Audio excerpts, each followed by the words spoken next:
কথা ছিলাম সূরা সফের 4টা আয়াত 10 থেকে 11 নম্বর আয়াত। সূরা সফ পবিত্র কোরআন কারিমের সুন্দর একটি সূরা। সূরাটির সংক্ষিপ্ত পরিচিতি আমরা একটু জেনে নেব। যারা ডায়েরি নিয়ে আসছেন নোট করতেন তাহলে অনেকটা সুবিধা। কর্মী সম্মেলন তো, কর্মী সম্মেলনের বিষয় নিয়ে আলোচনা থাকে, দার্শনিক কোরআন থাকে, ইসলামী সংগীত থাকে, এগুলো নোট করে নিয়ে গেলে ভবিষ্যতে কাজে লাগে আপনাদের।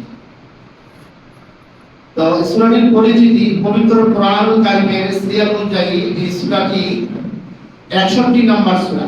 এই সূরাতেই মোট আয়াত সংখ্যা আছে 14টি, টিকা সংখ্যা 21টি, রুকু সংখ্যা 2টি এবং এই সূরা আস-সফ এটা অবস্থিত হইল 28 নম্বর পারায় অবস্থিত।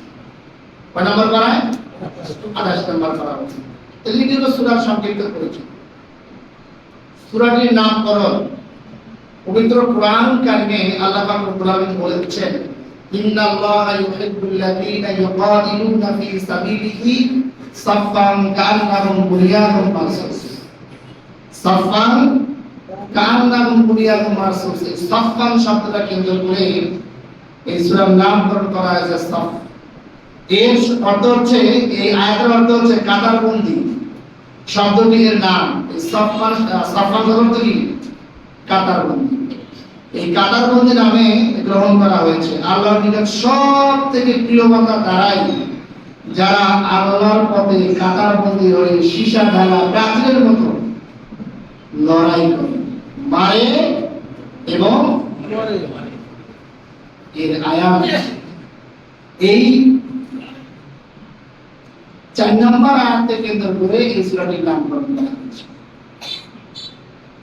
এই সূরাটি উহুদ যুদ্ধের সময়কালীন সমসাময়িক নাযিল হয়। এর মধ্যে যেসব পরিবেশ পরিস্থিতি ইঙ্গিত করা হয়েছে তা সেই সময়ের সাথে সংশ্লিষ্ট। এই সূরাটির মূল যে বিষয়গুলো আছে এই বিষয়গুলো ওই সময়ে যখন উহুদ যুদ্ধ হয় ওই সময়ের সাথে সম্পৃক্ত।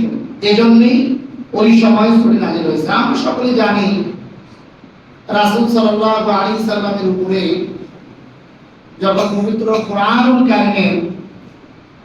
কারীম নাযিল হয়েছে তখন বিভিন্ন প্রেক্ষাপট, বিভিন্ন সময়, বিভিন্ন দুর্যোগ, বিভিন্ন ঘটনা, বিভিন্ন যুদ্ধের ময়দান, বিভিন্ন সাহাবা কিরামদের উদ্বেগ, কাফেরদের কথা কটাক্ষ করা, মারামারি, হানাহানি, খুনাখুনি, এইসব পরিবেশের সাথে মোকাবেলা করে রাজনৈতিক প্ল্যাটফর্ম, সমাজ পরিচালনা, এইসব প্ল্যাটফর্মকে মোকাবেলা করার সময় যখন যে আয়াতটা প্রয়োজন ছিল আল্লাহ পাক রব্বুল আলামিন রাসূল সাল্লাল্লাহু আলাইহি ওয়াসাল্লামের উপরে ওই সময় এই আয়াতগুলো নাযিল করেছে। ঠিক কি না? আসুন এই সূরাটির শান নজুল সংক্ষিপ্ত আকারে বলি। তাফসীরে কারীম আব্দুল্লাহ ইবনে আব্বাস রাদিয়াল্লাহু তাআলা বর্ণিত এর কিন্তু শান নজুল ব্যাপক।